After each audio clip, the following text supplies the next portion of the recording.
Shalom saudara, selamat pagi saudara. Tentu saudara sudah menanti-nantikan saatnya hari ini. Karena saudara akan mendengarkan lebih lagi bagaimana pewahyuan daripada Tuhan tentang panggilan ilahi. Apa yang saya sudah sampaikan minggu lalu, saya akan lanjutkan lagi pada hari ini. Saya mengajak kita untuk kita berdoa karena kita membutuhkan kerjasama dengan Roh yang Kudus agar firman itu terimpartasi dan terwujud menjadi daging dalam diri kita. Mari kita berdoa. Terima kasih untuk kesempatan yang Tuhan berikan kepada kami. Kami senantiasa berada di dalam hadirat-Mu, berdiri bersama dengan Kau Tuhan. Kau membawa kami ke dalam posisi-Mu Tuhan. Lewat firman dan lewat pekerjaan Roh-Mu. Bapa, terima kasih untuk apa yang Kau katakan, Kau sampaikan minggu-minggu yang lalu. Itulah pekerjaan yang sedang Kau kerjakan dalam hidup kami. Terima kasih karena Engkau tidak membiarkan sia-sia panggilan-Mu lewat lahir baru, lewat iman dalam diri kami. Kami bersyukur untuk anugerah ini. Dan sekarang Tuhan, Kau lanjutkan lagi Tuhan, di bawah sorga yang terbuka ini. Firman yang keluar, yang segar keluar dari mulut-Mu. Terima kasih Tuhan. Kami bersyukur padamu. Demi nama Tuhan kami Yesus Kristus. Berfirmanlah. Amin. Minggu lalu saya sampaikan kepada saudara bahwa kita mengambil contoh Abraham. Dan saudara ada dalam generasi garis DNA-nya, keturunannya. Karena Kristus itu ada dalam garis keturunannya Abraham.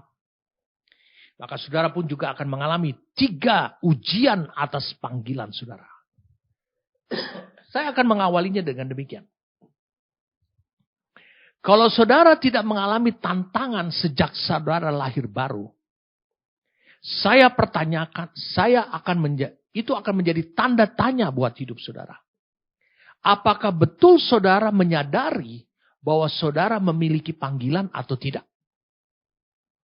Dan apakah panggilan tersebut adalah panggilan yang tidak sama dengan panggilan yang sebenarnya sudah menjadi Tuhan takdirkan buat hidup saudara. Hanya di situ saja. Kalau saudara mengalami tantangan, itu yang menunjukkan bahwa tantangan tersebut membuktikan bahwa saudara hidup dalam jalan menuju penggenapan panggilan tersebut. Abraham tidak pernah mengalami masalah sama sekali ketika dia berada di Ur Kasdim. Hanya masalah keyakinan. Dan papanya sudah, saya katakan ayahnya, Terah, itu sudah mengabdi kepada Allah lain. Yaitu Dewa Bel. Dan mungkin dewa yang lain lagi. Sudah mengabdi seperti itu.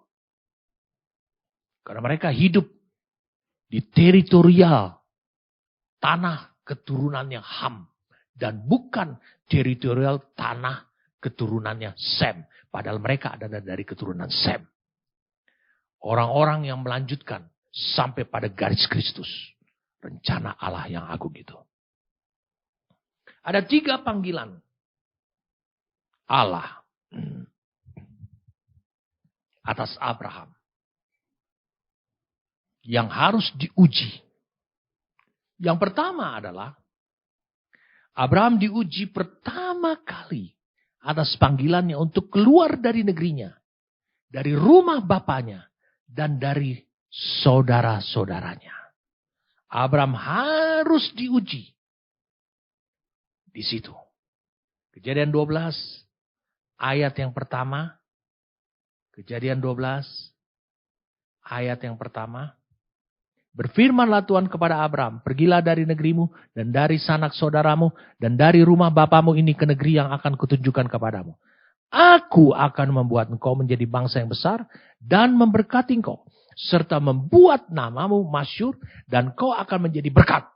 Aku akan memberkati orang-orang yang memberkati engkau dan mengutuk orang-orang yang mengutuk engkau. Dan olehmu semua kaum di muka bumi akan mendapat berkat. Allah tidak akan pernah bisa menjadikan Abraham seperti yang ditulis dalam Kejadian 12 ayat 2 dan 3 itu.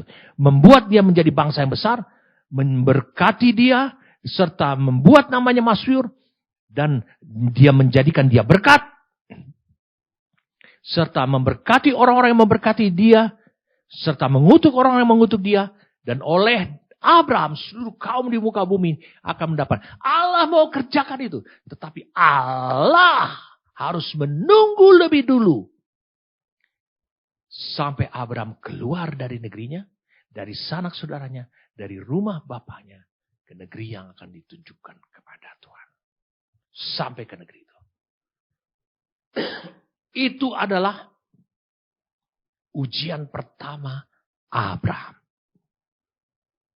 Abraham harus diuji. Allah tidak akan pernah bisa mengerjakan itu. Yang kedua, Abraham diuji kedua kalinya adalah mengusir Hagar dan Ismail. Saya sudah sampaikan minggu lalu, kalau dia mengusir Hagar tidak apa-apa. Karena stoknya masih ada satu lagi, yaitu Sarah. Dan Sarah sudah punya anak. Tetapi dia harus mengusir Ismail. Minggu lalu saya sampaikan kepada saudara. Dari semuanya kisah itu, Rasul Paulus atau yang disebut dengan Rabi Saulus, dia menulis itu adalah ketentuan Allah. Mungkin minggu-minggu akan datang saya akan sampaikan penjelasannya. Detail. Bahwa Allah memberkati Ismail. Bahwa Allah memberkati Hagar.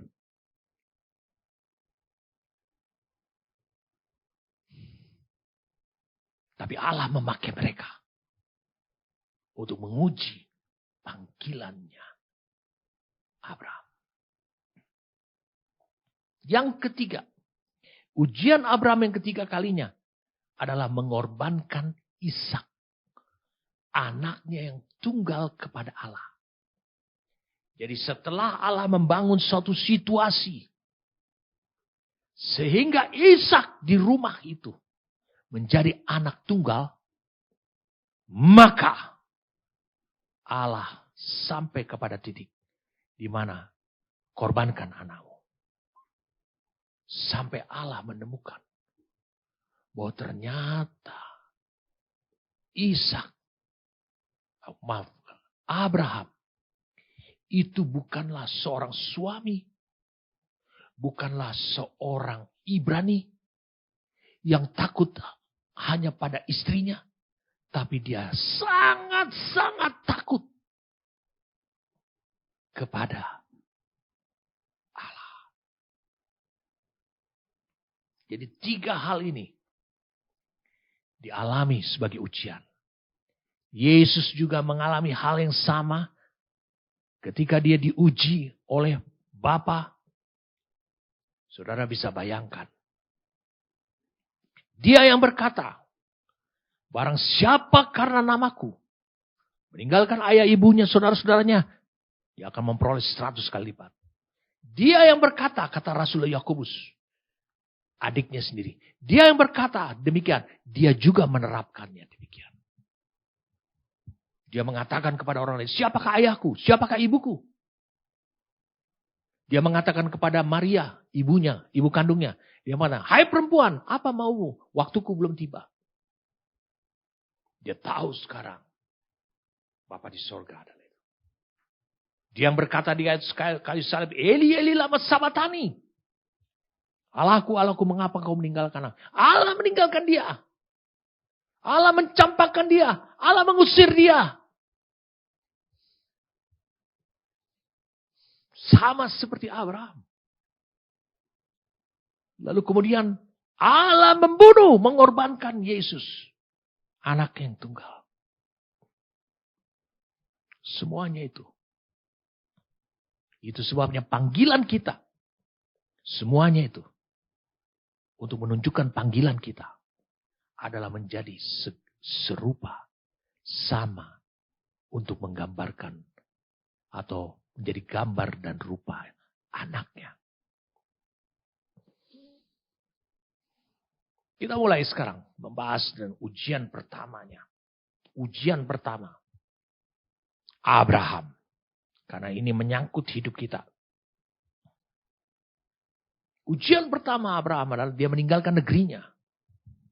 Karena Allah melihat tidak akan mungkin Allah bisa menjadikan Abraham bangsa yang besar di tengah-tengah bangsa dunia ini yang besar pada waktu itu Babel. Sebab dia harus pergi bergerak. Tapi ternyata di Kejadian 11 ayat 31-32. Rupanya Abraham pada waktu itu bercerita kepada ayahnya. Bercerita kepada Lot. Dan akhirnya Terah lah yang memprakarsai. Dikatakan Terah took. Bahasa King James Version. And Terah took Abraham. Mengambil Abraham. Dia memprakarsai. Padahal Stefanus mengatakan bahwa Abraham dan Yesaya 51 ayat 2 dan 3. Saudara lihat pada tayangan. Yesaya 51 ayat 2 dan 3. Bahwa Abraham dipanggil dan Sarah. Dengan Sarah adalah dengan apa? Ketika sendirian. Wah. Saudara bisa lihat. Bagaimana mungkin perjalanan hidup saudara diprakarsai oleh orang yang sudah terkontaminasi keyakinannya akan sistem dunia, akan dewa Bel, yaitu Terah. Saudara bisa lihat, Allah tidak menginginkan seperti itu. Makanya di Kejadian 12 Allah mengulang kembali lagi apa yang difirmankan sendiri. Ketika Abraham berani meninggalkan Terah yang sudah mati terhadap takdir dan rencana Tuhan. Bukan mati fisik. Tapi dia sudah mati terhadap takdir dan rencana Tuhan. Stefanus mengatakan di Kisah 7 ayat 4. Bahwa Terah mati di Haran. Dia mati atas rencana Tuhan. Dia mati terhadap rencana Tuhan. Ada banyak orang memutuskan dalam hidupnya. Saya mau hidup seperti ini. Setelah dia menjadi pengikut Kristus. Saya mau hidup seperti ini. Dengan demikian, keputusanmu itu, engkau mengatakan, saya sudah mati terhadap rencana dan maumu Tuhan. Terhadap tujuanmu Tuhan.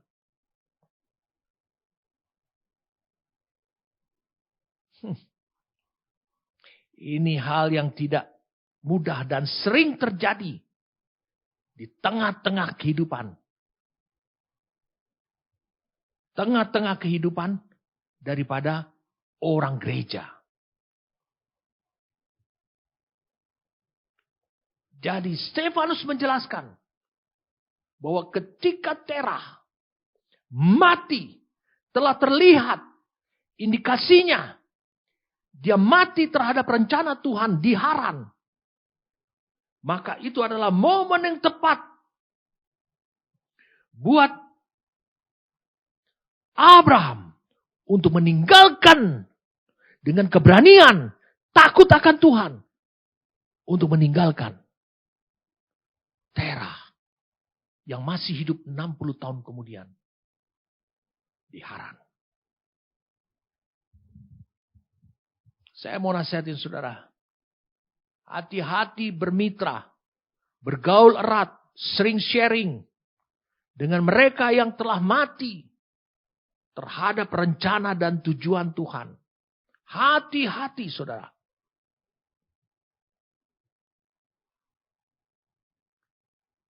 Karena orang-orang yang seperti ini, itu perkataannya ketika saling berbicara, itu menghasilkan roh.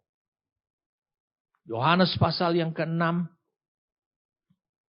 Yohanes pasal yang ke-6.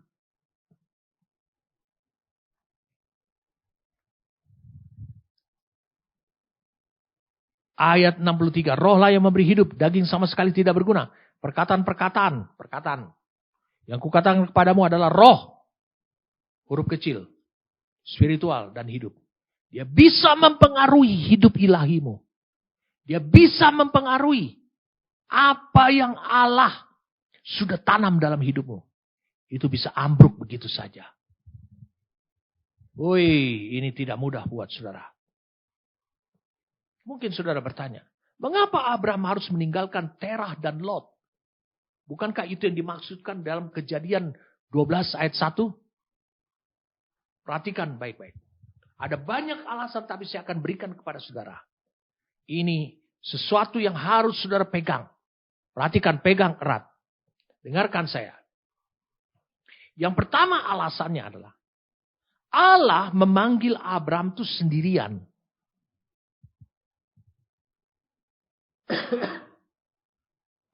Jadi dengan demikian, setiap orang harus benar-benar memahami bahwa dia memiliki panggilan dari Allah. Dan bukan ikut-ikutan. Dia harus sadari itu. Bukan karena ayahnya seorang pendeta. Dia harus sampai kepada titik itu. Dan saya mau katakan, titik itu mudah saudara dapati. Kenapa? Karena Allah yang proaktif. Untuk supaya saudara bisa mengetahui bahwa engkau memiliki panggilan. Jadi mengapa Abraham harus meninggalkan Terah dan Lot? Itu sebabnya. Karena Allah memanggil Abraham sendirian. Bukan panggilannya Terah pada Abraham. Yang kedua, perhatikan ini. Terah yang memperkasai perjalanan itu. Ya kan? Terah adalah penyembah dewa Bel. Saudara bisa lihat Yosua pasal 24 ayat 2 pada tayangannya. Di seberang sungai Efrat. Dikatakan ayah mereka, yaitu Terah, ayah Nahor. Itu juga penyembah ilah-ilah lain.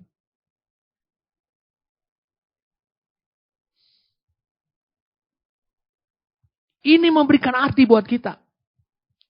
Terah adalah penyembah dewa Bel yang disembah Babel.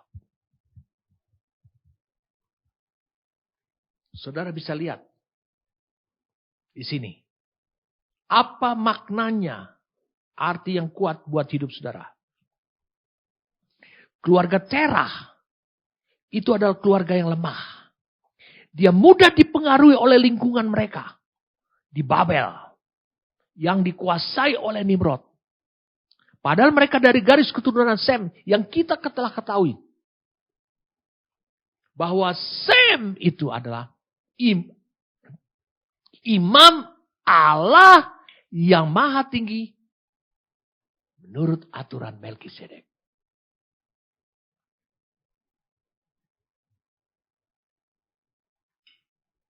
Jadi dengarkan. Jangan engkau menjadi lemah. Karena engkau bersama-sama dengan orang yang mudah dipengaruhi oleh lingkungan.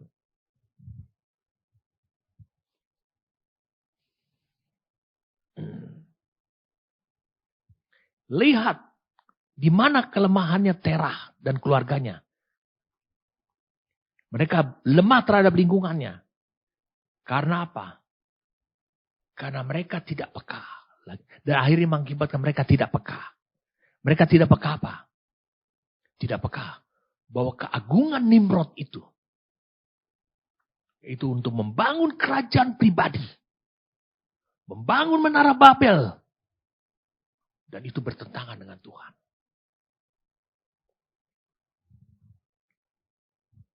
Padahal mereka adalah keturunan Sem. Meskipun mereka tinggal di daerahnya keturunan Ham. Terah tidak mampu. Perhatikan baik-baik. Dengarkan baik-baik. Mengapa saudara? Beberapa jemaat Beberapa orang yang meminta pendapat saya, mengapa ketika engkau lulus, engkau tidak segera bekerja di marketplace? Padahal tujuan Tuhan adalah untuk mengubah dunia. Mengapa? Karena seperti Terah, engkau tidak mampu untuk hidup sebagai pendatang dan perantau di Ur-Kasdim yang bukan teritorial hidupmu. Itu ada teritorial milik keturunan Ham. Wow, ini sesuatu yang luar biasa. Mari saja kita membuka 1 Petrus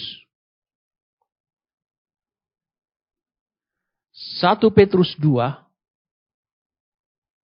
ayat 11 12.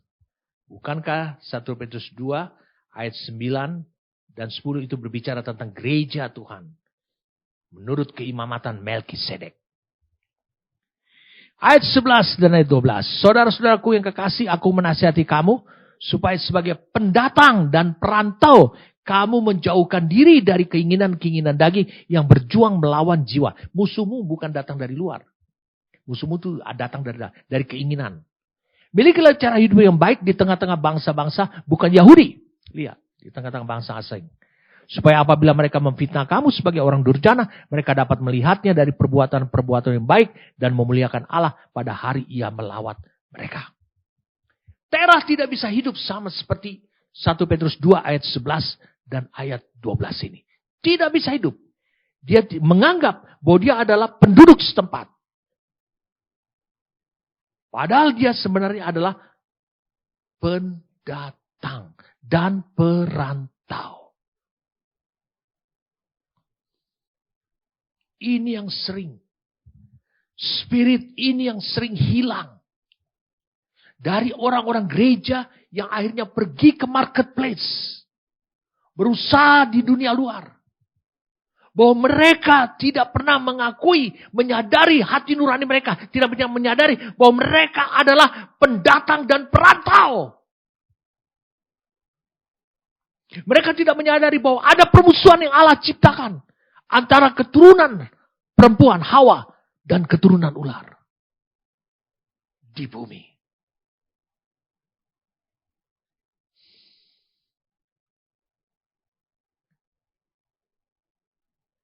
Mengapa Abraham harus meninggalkan Terah dan Lot? Tadi lihat orang-orang yang terkontaminasi. Orang-orang yang tidak memiliki spirit. Yang dibicarakan adalah semua berkat uang. Bagaimana berhasil.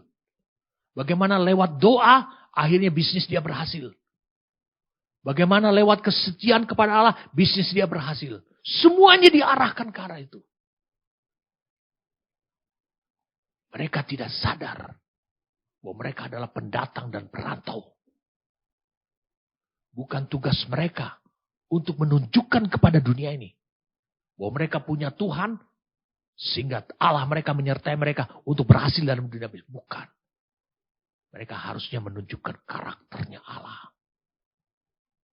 Bukan menunjukkan kehebatannya Allah yang memberkati mereka di dalam dunia bisnis. Yang ketiga, alasannya. Abraham itu dipanggil sendirian oleh Tuhan. Supaya apa? Supaya dia meninggalkan ayah dan saudara-saudaranya. Ayah ibunya dan saudara serta rumahnya. Itu sebabnya dia dipanggil sendirian. Tapi kan kenyataannya saudara bisa lihat. Dia sampaikan itu kepada Terah. Dan Terah menjadi penggerak. Apa artinya? Apa yang sering terjadi dalam kehidupan kita seperti ini? Karena kala sering kali terjadi. Faktor lahiriah atau faktor dunia. Itu menjadi penggerak. Menjadi motor penggerak. Saudara melangkah. Menjadi motor penggerak. Saudara melangkah ke kiri ataupun ke kanan. Terah yang menyembah Dewa Bel. Dia menjadi penggerak. Perhatikan baik-baik. Mungkin bukan Dewa Bel yang kau sembah. yang menggerakkan saudara. Tapi dewa Mamon. Tanpa engkau tidak sadari, kau sudah menyembah dewa Mamon. Dan tidak lagi menyembah Allah yang hidup. Saya tidak pernah merasa malu. Saya tidak memiliki gedung gereja. Tidak memiliki jemaat yang kaya-kaya. Saya tidak pernah merasa malu. Karena saya tahu apa yang Allah inginkan. Saya sukacita, senang melihat orang-orang, teman-teman saya dari gereja lain. Dia sangat diberkati dengan kekayaan dunia ini. Saya tidak perlu iri hati. Saya tidak perlu mengatakan menduga-duga. Itu adalah hasil ini, hasil ini. Tidak perlu.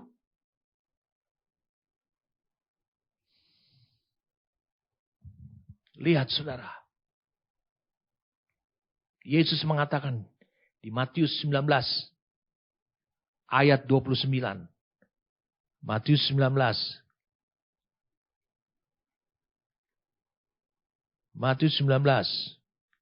ayat yang ke-29. Yesus mengatakan demikian. Kata Yesus, aku berkata kepada sesungguhnya pada waktu penciptaan kembali. Dan setiap orang karena namaku meninggalkan rumahnya. Saudara laki-laki atau saudara perempuan. Bapak atau ibunya. Anak-anaknya atau ladangnya. Akan menerima kembali 100 kali lipat. Dan akan memperoleh hidup yang kekal. Bagaimana kita melakukan transaksi kepada Allah. Ini transaksi dengan Allah. Ketika saudara menyambut panggilan Allah seutuhnya. Meninggalkan rumahmu. Meninggalkan ayah ibumu. Saudara-saudaramu. Maka Allah akan mengirimkan 100 kali lipat. Kehidupan. Bukan berarti 100 kali lipat ayah ibu. Bukan. Tapi itu adalah kehidupan Allah. 100 adalah angka tuaian maksimum. 100 adalah angkanya Allah. Saudara, sering terjadi adalah kau dipanggil sendirian. Tapi matamu ditentukan oleh kebijakan orang tuamu. Oh, jodohmu sini. Oh, kamu sekolah di sini saja. Oh, kamu begini. Oh, kamu harus menjadi seorang ahli ini. Sekolah di sini saja. Karena apa? Karena itu familimu, pamanmu memiliki perusahaan seperti ini. Nanti kerja di situ saja. Ingat banyak hal.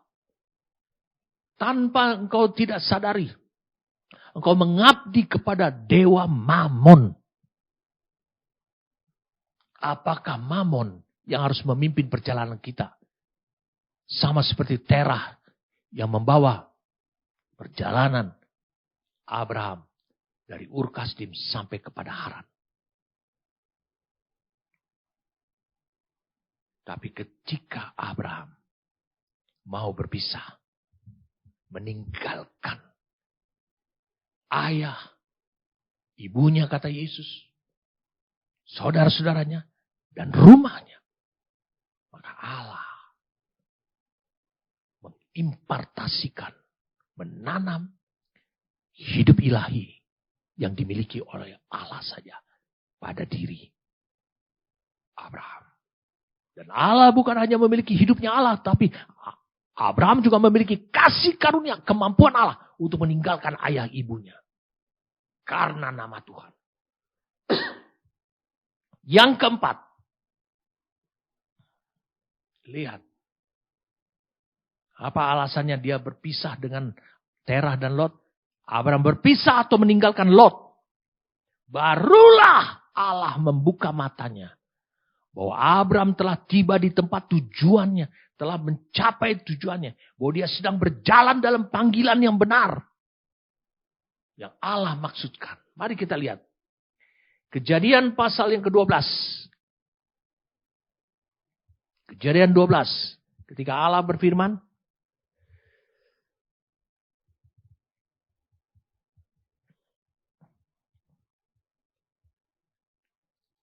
Ayat 4. Ini responnya Abraham. Lalu pergilah Abraham seperti yang difirmankan Tuhan kepada dan Lot pun ikut bersama-sama dengan dia. Abraham berumur 75 tahun ketika ia berangkat dari Haran. Abram membawa Sarai istrinya dan Lot anak saudaranya dan segala harta benda yang didapat mereka dan orang-orang yang diperoleh mereka di Haran. Mereka berangkat ke tanah Kanaan. Lalu sampai di situ. Sudah sampai? Sudah. Lalu kemudian Abram berjalan melalui negeri itu. Karena Allah tidak beritahukan dia sudah sampai. Mengapa? Karena masih ada beban yang belum dipenuhi dalam panggilannya. Yaitu Lot. Ingat Allah memanggil Abraham sendirian. Lot tidak termasuk. Lot hanya ikut-ikutan. Abraham berjalan melalui negeri itu sampai ke suatu tempat dekat Sikem. Yakni pohon Tarbanti di More. Waktu itu orang Kanaan diam di negeri itu. Lalu kemudian apa yang terjadi kemudian? Tidak berapa lama. Sesudah itu Abraham, ayat 9. Berangkat dan makin jauh ia berjalan ke tanah Negeb. Lalu kemudian ketika kelaparan timbul di negeri itu. Lah lihat. Karena dia tidak tahu bahwa itu negeri yang harus didiami. Pergilah Abraham ke Mesir untuk tinggal di situ sebagai orang asing. Sebab hebat kelaparan di negeri itu. Dan saudara bisa lihat. Dia masuk ke Mesir. Siapa Mesir itu? Itu bukan targetnya Allah. Mesir itu adalah dari garis keturunan Ham. Pada waktu ia akan masuk ke Mesir berkata lagi kepada Sarai istrinya. Memang aku tahu bahwa engkau adalah seorang perempuan yang cantik padanya. Apabila orang Mesir melihat engkau, mereka akan berkata, itu istrinya. Jadi mereka akan membunuh aku dan membiarkan engkau hidup. Katakanlah bahwa engkau adikku. Memang benar. Sarah ini adalah adiknya Abraham. Dari ayah yang bernama Terah, tapi beda ibu. Dari mana saudara tahu itu? Kita buka sekarang Kejadian pasal yang ke-21. Kejadian 21. Pengakuannya Abraham kepada Abimelek. Kepada Abimelek. Oh sorry. Iya.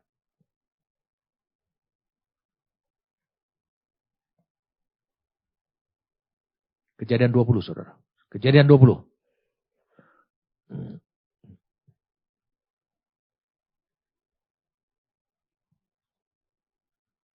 Ayat 9. Kemudian Abimelek memanggil Abraham berkata, perbuatan apakah yang kau lakukan ini terhadap kami? Dan kesalahan apakah yang kau lakukan terhadap engkau? Sehingga engkau mendatangkan dosa besar atas diriku dan kerajaanku. Engkau telah berbuat hal-hal yang tidak patut kepada. Lalu kata Abimelek kepada Abraham, apakah maksudmu maka engkau melakukan hal ini? Lalu Abraham berkata, aku berpikir takut akan Allah. Padahal Abraham ini memiliki dimensi takut akan Allah. Tidak ada di tempat ini, tentulah aku akan dibunuh karena istriku. Lagi pula, ayat 12. Ia, maksudnya Sarah, yang hampir diperistri oleh Abimelek. Ia benar-benar saudaraku.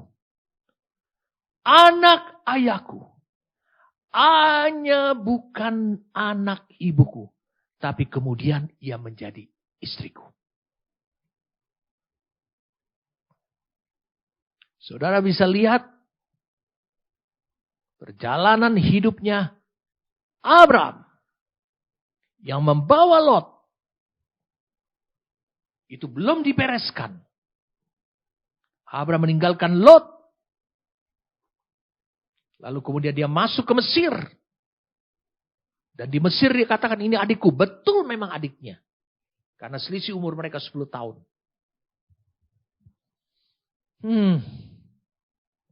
Lalu kemudian akhirnya apa? Akhirnya Abraham keluar dari Mesir. Masuk lagi ke tanah Kanaan. Dia keluar, dia nggak tahu tanah mana yang dituju Tuhan. Dia nggak tahu. Mengapa Allah tidak memberitahukan secara clear panggilanmu, targetnya, rencananya, tujuannya? Mengapa? Karena engkau belum merespon panggilannya dengan benar. Lot masih ada bersama dengan kau. Lalu kemudian kita lihat di Kejadian 13. Ketika ayat 13 saya salah. Maka pergilah Abraham dari Mesir ke tanah Negeb dengan istrinya dan segala kepunyaan dan Lot pun bersama-sama. Adapun Abraham sangat kaya, banyak ternak, perak dan emas. Ia berjalan dari tempat persinggahan ke tempat persinggahan. Dari tanah Negeb sampai dekat Betel. Di mana kemahnya mula berdiri di antara Betel dan Ai. Ke tempat mezbah yang dibuatnya dahulu di sana. Disitulah Abraham memanggil nama Tuhan. Juga Lot yang ikut bersama dengan Abraham. Mempunyai domba dan lembu dan kemah. Tetapi negeri itu tidak cukup luas bagi mereka untuk diam bersama-sama. Sebab harta milik mereka amat banyak. Sehingga mereka tidak dapat diam. Akhirnya terjadi perkelahian dan seterusnya. Lihat di ayat itu. 8. Tawaran Abraham. Maka berkatalah Abraham kepada Allah. Karena dia menyayangkan. Dia kasih. Dia memiliki kasih kepada Lot. Janganlah kiranya ada perkelahian antara aku dan kau. Antara gembalaku dan... Lalu kemudian dia tawarkan begini. Bukankah negeri ini terbuka untuk engkau? Baiklah, pisahkan dirimu daripadaku. Jika engkau ke kiri, maka aku akan ke kanan. Jika engkau ke kanan, maka aku ke kiri. Lalu Lot melayangkan pandangnya. Dilihatnya bahwa seluruh lembah Yordan banyak airnya. Seperti taman Tuhan. Seperti tanah Mesir. Sampai ke Zoar. Karena mereka pernah masuk ke tanah Mesir. Hal ini terjadi sebelum Tuhan memusnahkan Sodom dan Gomora. Sebab itu Lot memilih baginya seluruh lembah Yordan itu. Lalu ia berangkat ke sebelah timur. Dan mereka berpisah. Mereka mendekati, tinggal, dan Lot tinggal di dekat. Ada Abraham menetap di tanah Kanaan, tetapi Lot menetap di kota-kota lembah Yordan dan berkemah dekat Sodom. Sodom ini adalah termasuk daerahnya Ham. Adapun orang Sodom sangat jahat dan berdosa terhadap Tuhan. Itu pilihan. Setelah Lot berpisah daripada Abraham, berfirmanlah Tuhan kepada Abraham, pandanglah sekelilingmu, dan lihatlah dari tempat engkau berdiri ke timur, ke barat, utara, dan selatan. Sebab seluruh negeri yang kau lihat itu akan kuberikan kepadamu dan kepada keturunanmu untuk selama-lamanya.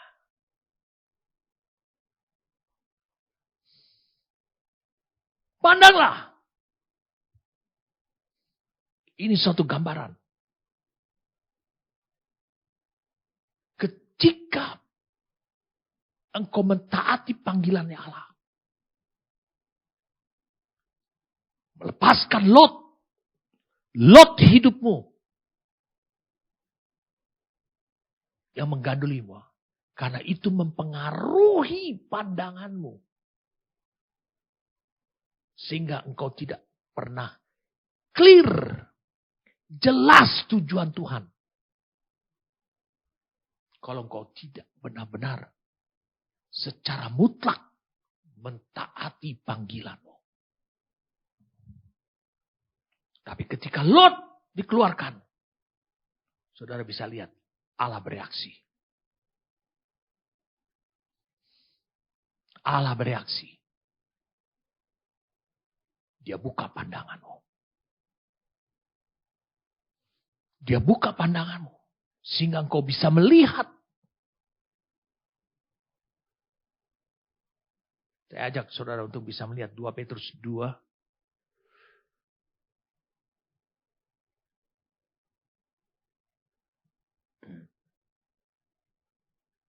Apa yang ditulis oleh Rasul Petrus tentang Lot.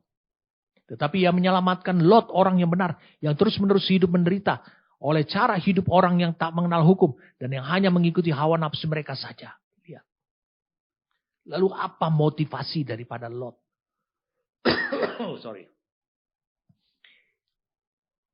Mengikut Abraham. Motivasinya adalah kalau aku hidup mengikut Abraham. Kalau aku ada di gereja ini, hidupku diberkati.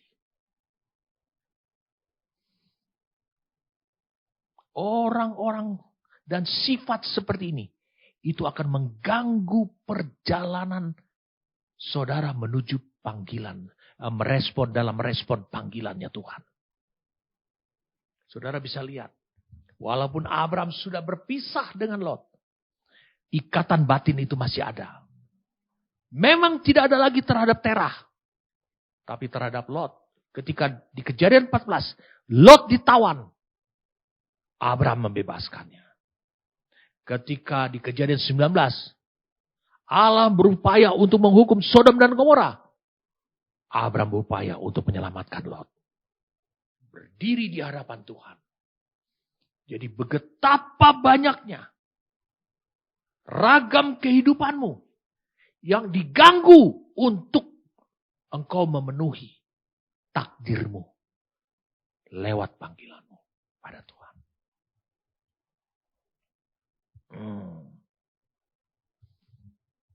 Yang kelima, mengapa dia harus meninggalkan Terah, Lot, dan rumahnya?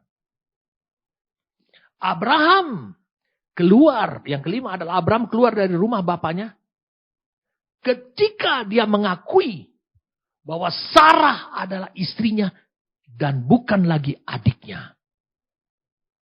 Di Kejadian 20 yang tadi kita baca, tolong ditayangkan lagi.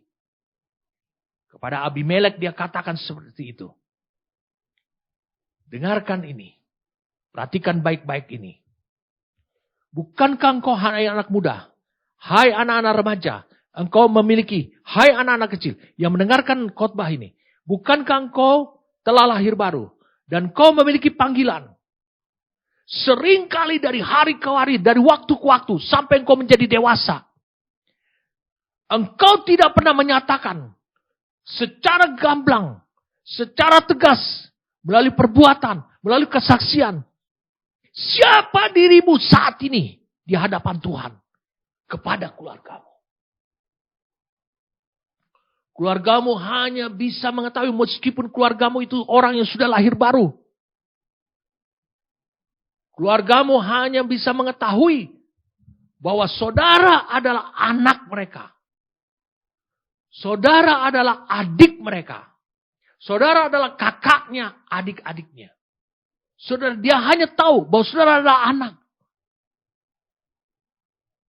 Tidakkah engkau mau bersaksi? Siapa engkau sama seperti Yesus? Ini yang terjadi. Ini ujian terhadap Abraham untuk keluar dari rumahnya. Dari rumah secara lahiriah. Saudara tidak bisa pungkiri bahwa engkau adalah anak dari ayah ibumu. Betul.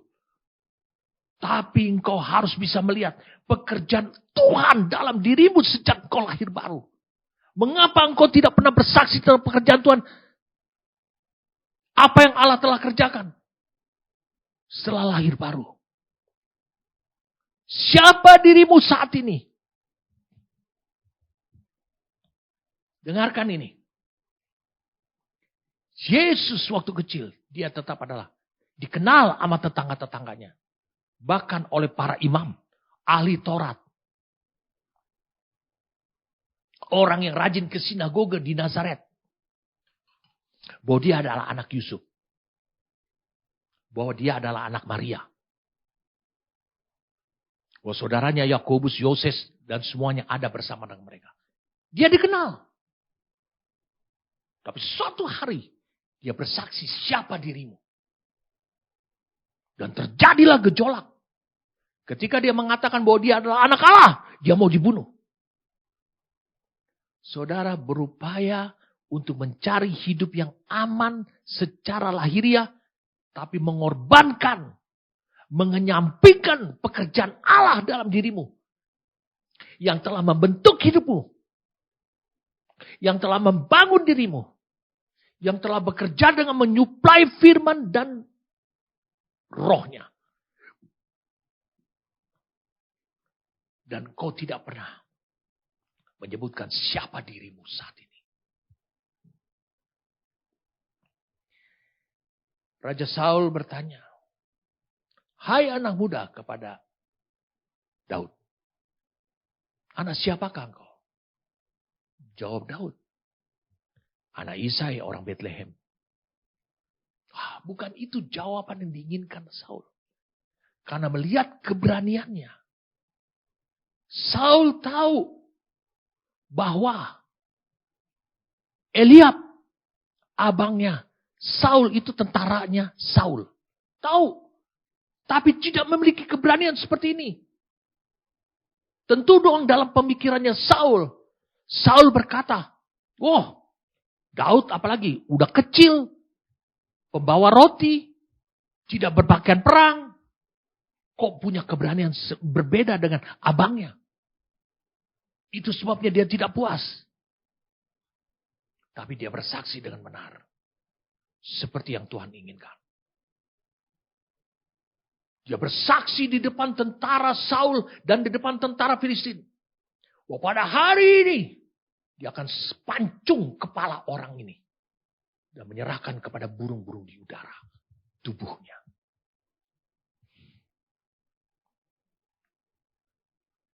Saudara, kalau saudara tidak bersaksi siapa dirimu saat ini. Dengarkan. Ketika engkau sedang bertumbuh, engkau akan mengalami hambatan. Dari keluargamu. Dari rumahmu.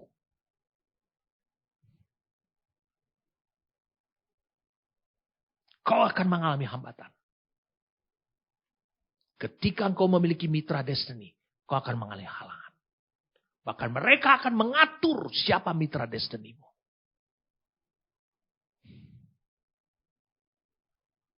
Hargailah pekerjaan Tuhan. Yang membuat saudara lahir baru sampai saat ini. Apa yang Allah kerjakan. Itu membentuk saudara sebagai pribadi atau person yang lain. Seperti yang dikenal oleh keluargamu.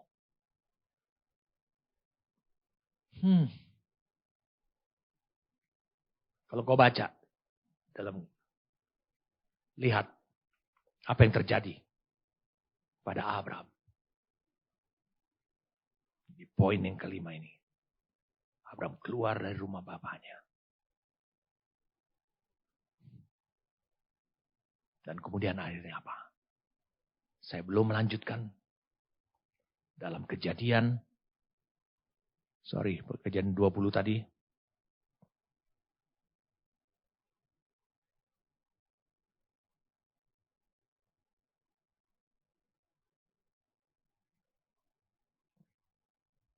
Lihat apa yang terjadi. Ketika di kejadian 20 dia mengakui bahwa ini sebenarnya adalah istriku. Memang kami satu ayah tapi beda ibu. Ketika dia mengakui siapa teman perjalanannya dia. Apa yang Allah telah kerjakan. Dia bersama dengan Sarah. Lalu kemudian apa yang terjadi? Di saat itu kerajaan Abimelek itu banyak perempuan mandul. Lalu kemudian Abraham berdoa. Lihat ayat 18. Sebab tadinya Tuhan telah menutup kandungan setiap perempuan di istana Abimelek itu. Karena Sarah istri Abraham itu. Dan akhirnya apa yang terjadi? Semua banyak perempuan dan budak-budak para istrinya Abimelek itu punya anak, melahirkan anak. Lalu kita lanjutkan lagi di Kejadian 21 ayat 1.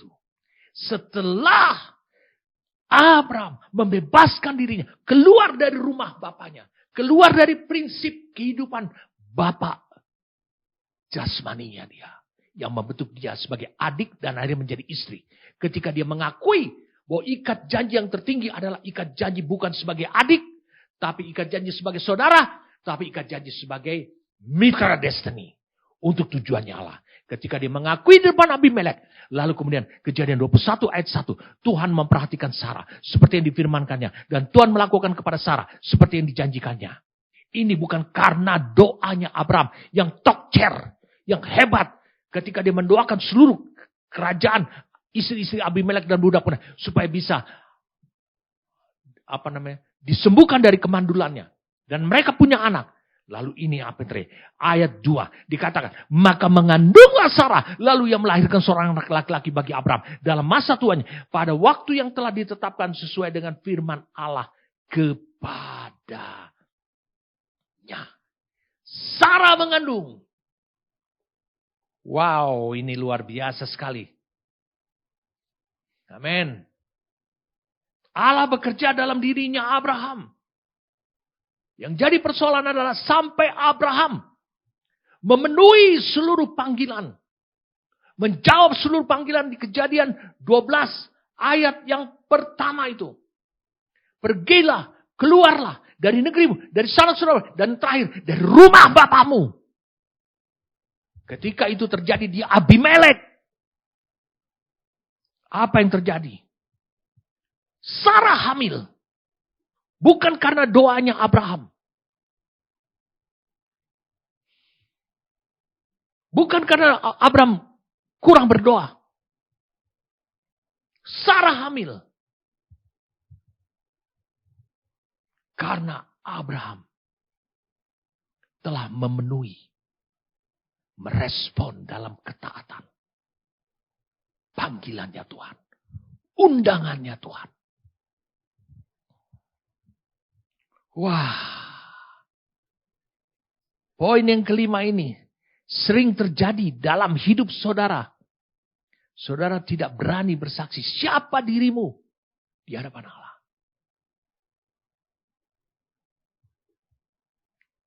Seorang hamba Tuhan di Alkitab. Saya ulangi, seorang hamba Tuhan di Alkitab. Di dalam Kisah Para Rasul 16 ayat 1 sampai 5. Paulus datang juga ke Derbe dan ke Listra. Di situ ada seorang murid bernama Timotius. Ibunya adalah seorang Yahudi dan telah menjadi percaya. Sedangkan ayahnya seorang Yunani. Timotius ini dikenal baik oleh saudara-saudaranya di Listra dan di Ikonium. Dan Paulus mau supaya dia menyertainya dalam perjalanan. Paulus menyuruh menyunatkan dia karena orang-orang Yahudi di daerah itu. Sebab setiap orang tahu bahwa bapaknya, ayahnya adalah orang Yunani. Dia mau disunat. Dalam perjalanan keliling dari kota ke kota, Paulus dan Silas menyampaikan keputusan-keputusan diambil para rasul dan para penatua di Yerusalem dengan pesan supaya jemaat-jemaat menurutinya. Lihat, perhatikan ayat 3-nya. Kok sudah besar Timotius disunat? Bukankah ibunya dan neneknya adalah seorang Yahudi?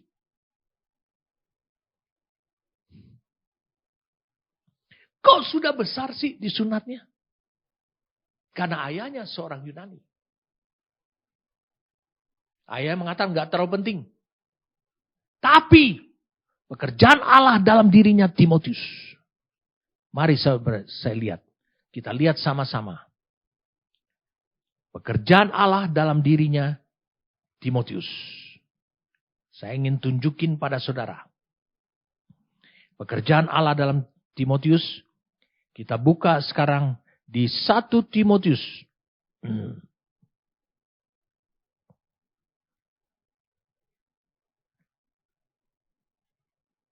1 ayat 2.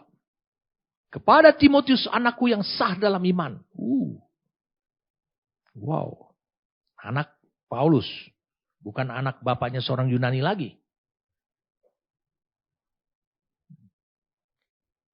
Kemudian dikatakan lagi.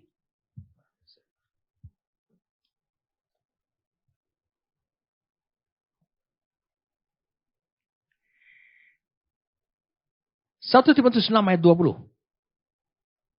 Hai Timotius, peliharalah apa yang telah dipercayakan kepadamu. Hai Timotius, peliharalah apa yang dipercayakan kepadamu. Hindarilah omong kosong yang tidak suci dan pertentangan-pertentangan berasal dari apa yang disebut pengetahuannya. Allah mempercayakan sesuatu lewat hidupnya Paulus di dalam dirinya Timotius. Itu sebabnya dia bertumbuh. Saya ulangi, dia bertumbuh. Timotius itu bertumbuh.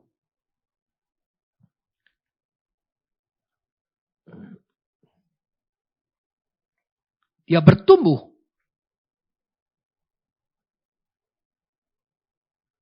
Itu adalah pekerjaan Allah. Dan dia tunjukkan kepada ayahnya, ayah kandungnya. Dia mau disunat oleh Paulus.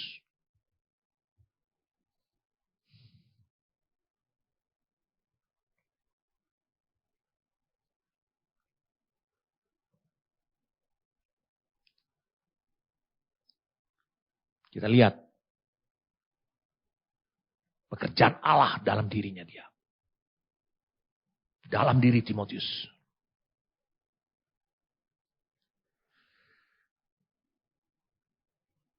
2 Timotius 1 ayat yang kelima.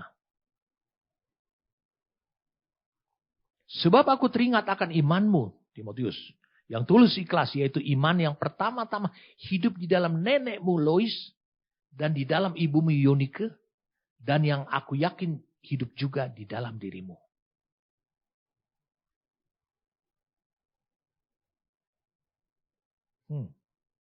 Mari kita lihat apa yang terjadi pada dirinya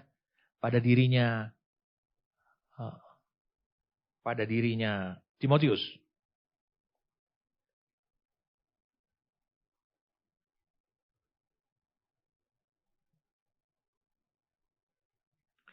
Kita buka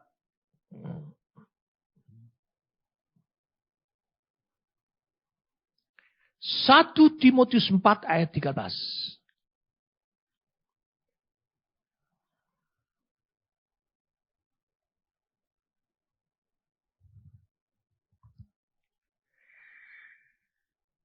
Sementara itu sampai aku datang, ini kepada Timotius, bertekunlah dalam membaca kitab-kitab suci, dalam membangun dan dalam mengajar.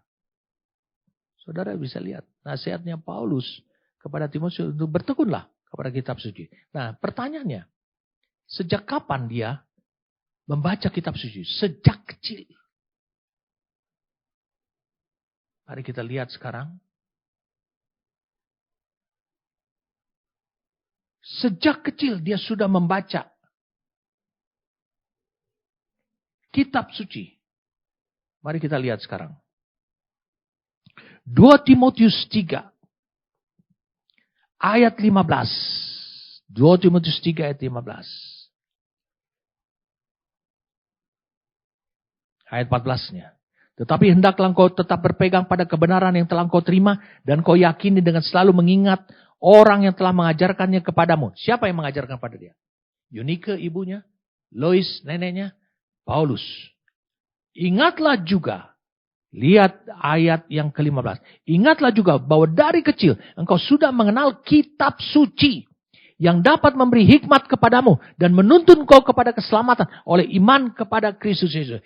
Jadi saat yang tepat dia bersaksi ketika ada panggilan Allah lewat Paulus, lewat Rasul Paulus untuk mengikut bersama dengan Rasul Paulus. Dia bersaksi kepada ayahnya dan ayahnya tidak keberatan. Seorang Yunani tidak keberatan. Mengapa ayahnya tidak keberatan? Karena dia sekarang bersaksi. Bukan hanya kepada mama dan neneknya, tapi kepada ayahnya. Siapa dirinya saat ini? Karena pekerjaan Allah sejak dia kecil. Rajin membaca kitab suci. Bertekun di dalamnya. Hidup dalam kebenaran. Sekarang dia mau disunat. Sama seperti kayak orang Yahudi. Padahal dia orang Yunani. Makanya namanya Timotius. Semua akhiran US diberi tanda S. Timothy atau apa. Itu menunjukkan dia adalah laki-laki dari orang Yunani. Cornelius. Stefanus. Untuk orang-orang Yunani. Jadi dari sini kita ketahui. Mengapa Abraham harus meninggalkan Terah, Lot, dan rumahnya. Terah, Lot, dan rumahnya. Mengapa? Sanak familinya harus ditinggalkan. Mengapa ini? Karena saudara bisa pahami sekarang. Karena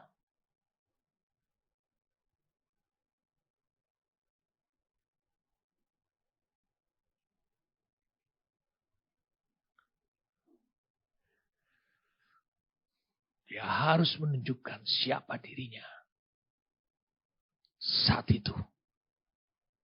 Karena panggilan Allah.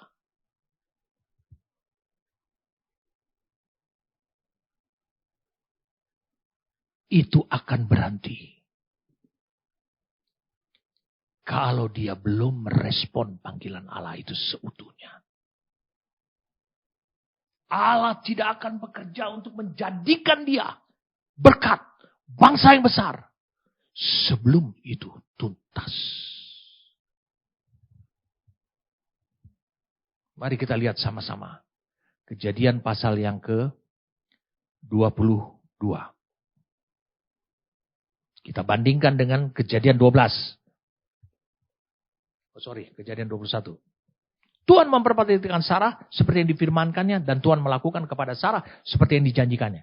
Maka mengandunglah Sarah, lalu ia melahirkan seorang anak laki-laki bagi Abram. Dan dalam masa tuanya, pada waktu yang telah ditetapkan sesuai dengan firman Allah kepadanya. Abram menamai anaknya yang baru lahir itu Ishak, yang dilahirkan Sarah baginya. Betul tidak? Saudara bisa bandingkan itu dengan Kejadian 12? Allah memperhatikan. Allah mulai mengerjakan. Allah mengerjakan apa di sini?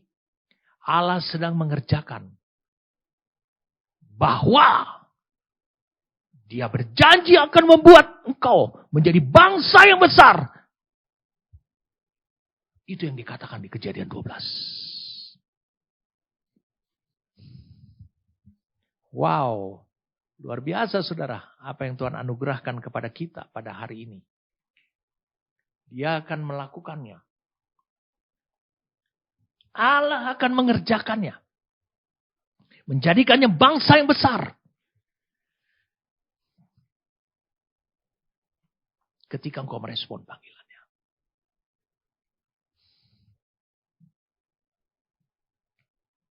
Mari kita lihat satu ayat. Setelah itu kita akan berdoa. Kalau tidak salah itu di Kejadian 16 tentang Ismail.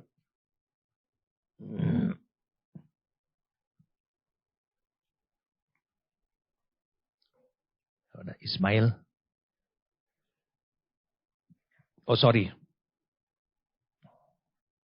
Kejadian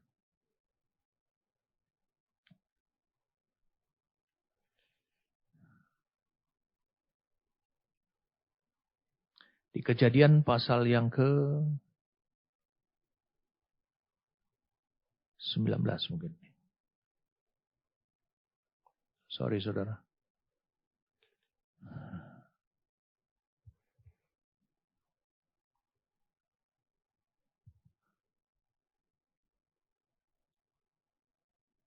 Kejadian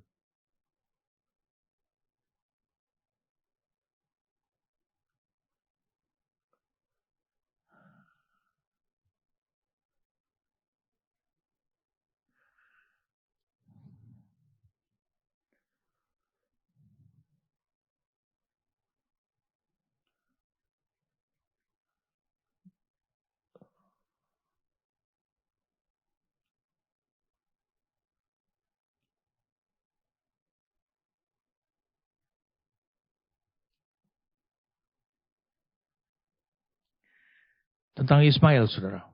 Janji Tuhan tentang Ismail.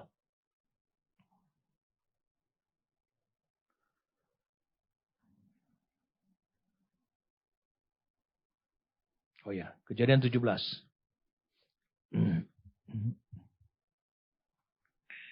Ayat 20. Tentang Ismail, aku telah mendengarkan permintaanmu. Ia akan kuberkati. Kubuat beranak cucu. Dan sangat banyak. Ia akan memperanakan 12 raja. Dan aku akan membuatnya menjadi bangsa yang besar. Tapi perjanjianku akan kuadakan dengan Ishak yang akan dilahirkan Sarah bagimu tahun yang akan datang pada waktu seperti ini juga.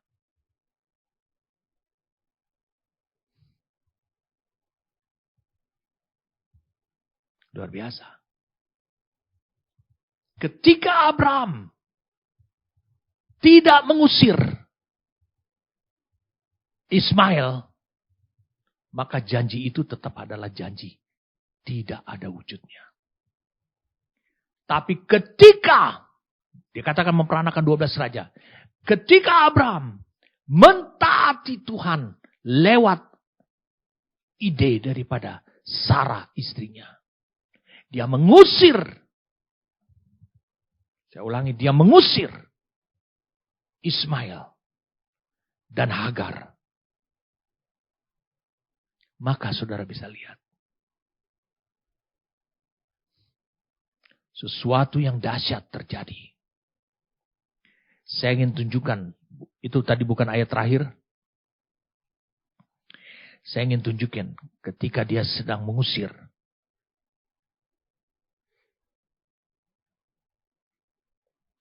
Saya ingin tunjukin pada saudara sesuatu yang benar-benar luar biasa sekali. Apa yang Allah lakukan. Dia bilang dia akan jadikan Ismail itu suatu bangsa besar dengan 12 raja. Itu tulisannya si ini. Kita lihat di Kejadian 21. Kejadian 21.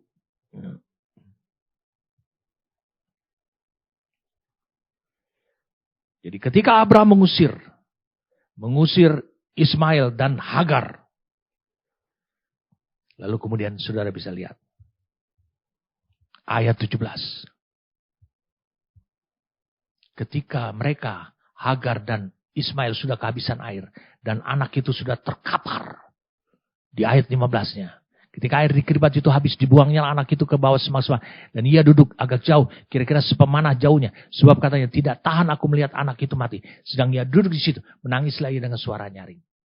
Allah mendengarkan suara anak itu. Luar biasa, Tuhan mau menjadikan dia berjanji Ismail akan menjadi bangsa yang besar. Dan akan menjadi raja-raja, 12 raja. Lalu malaikat Allah berseru dari langit kepada Hagar katanya, apakah yang kau susahkan Hagar? Janganlah takut, sebab Allah telah mendengarkan suara anak itu dari tempat ia berbaring. Bangunlah, dia bilang gitu. Oh Tuhan, ini luar biasa nih. Mari kita lihat sekarang.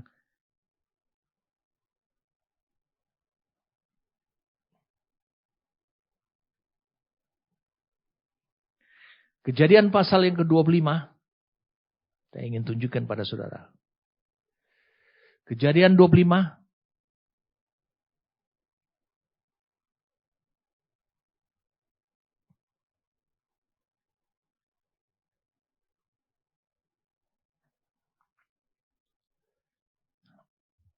Ayat 13. Inilah nama anak-anak Ismail. Disebutkan menurut urutan lahirnya. Nebayot, anak sulung, Ismail.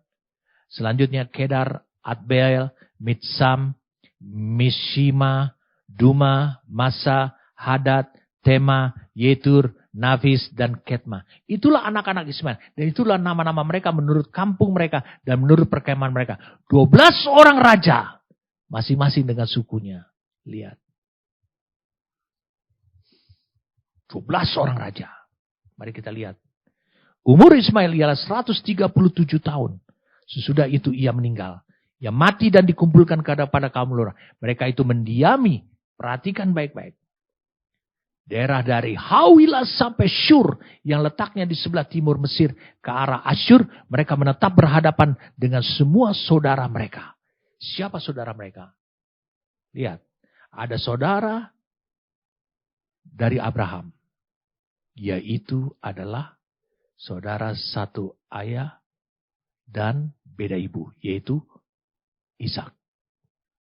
Kemudian ada lagi saudara dari Ketura. Ada 6. Semuanya itu. Allah menggenapkan. Ketika engkau merespon panggilan Allah itu dengan tuntas, maka Allah akan menggenapkan apa yang dia janjikannya. Tidak ada kesalahan Ismail. Saya mau beritahu pada saudaraku. Minggu yang akan datang saya akan jelaskan kepada saudara. Mungkin dalam 2 minggu berturut-turut. Tentang ujian yang kedua dan saudara akan temukan.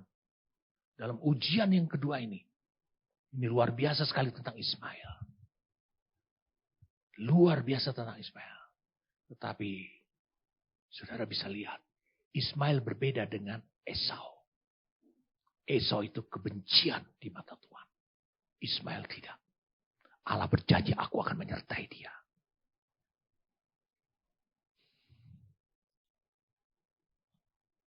Jadi poin yang kelima. Mengapa Abraham harus mengusir.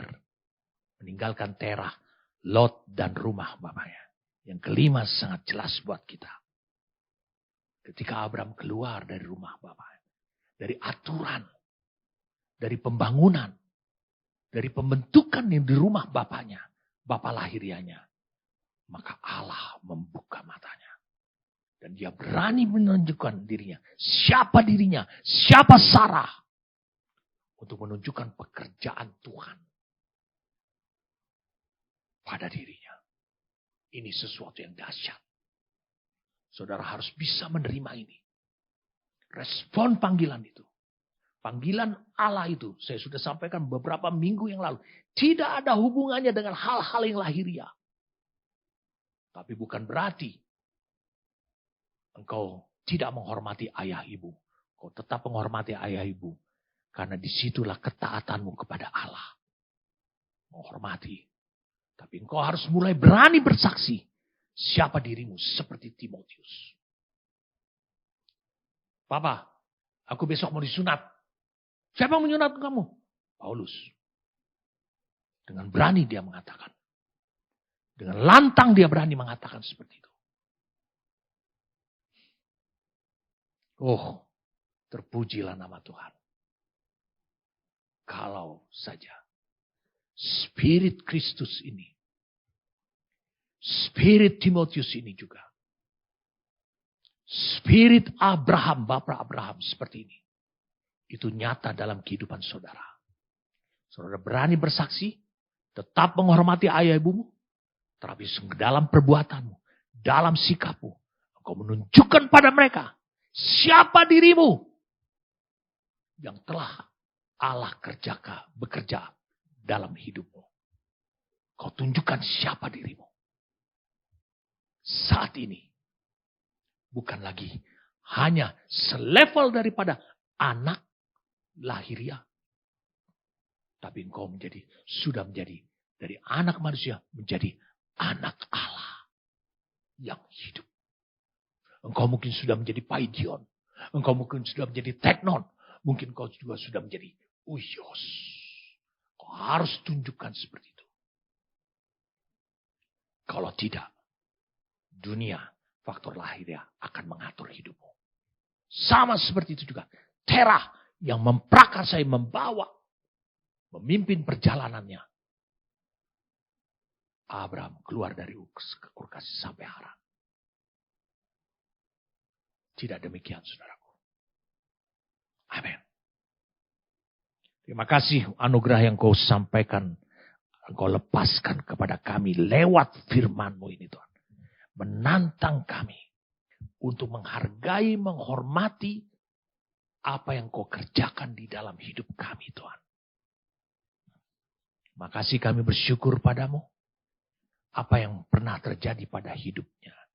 Saudara, apa yang terjadi pada hidupnya saya. Ketika saya bersaksi, siapa diri saya saat ini kepada keluarga saya. Kepada ayah, ibu saya, abang saya, adik-adik saya. Mula-mula seperti kayak ada pemberontakan, tapi ternyata kemudian tidak. Mereka pun turut menghargai pekerjaannya Allah dalam diri. Dia katakan, Joni ini manusia yang lain. Manusia yang berbeda. Karena Allah telah mengerjakan banyak hal dalam dirinya. Begitu juga, hari ini Allah menantang engkau, saudaraku. Tunjukkanlah siapa dirimu saat ini.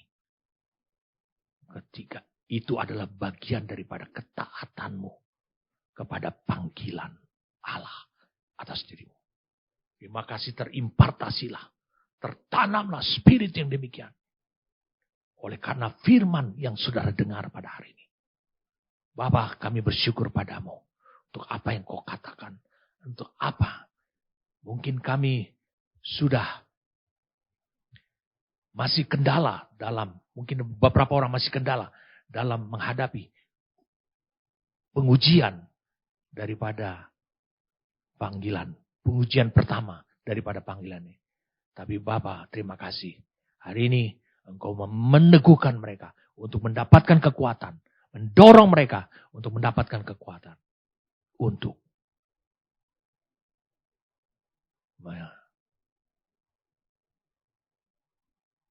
taati panggilan mereka secara utuh. Terima kasih untuk firman-Mu. Terima kasih untuk pekerjaan Roh-Mu. Demi nama Tuhan kami Yesus Kristus. Amin.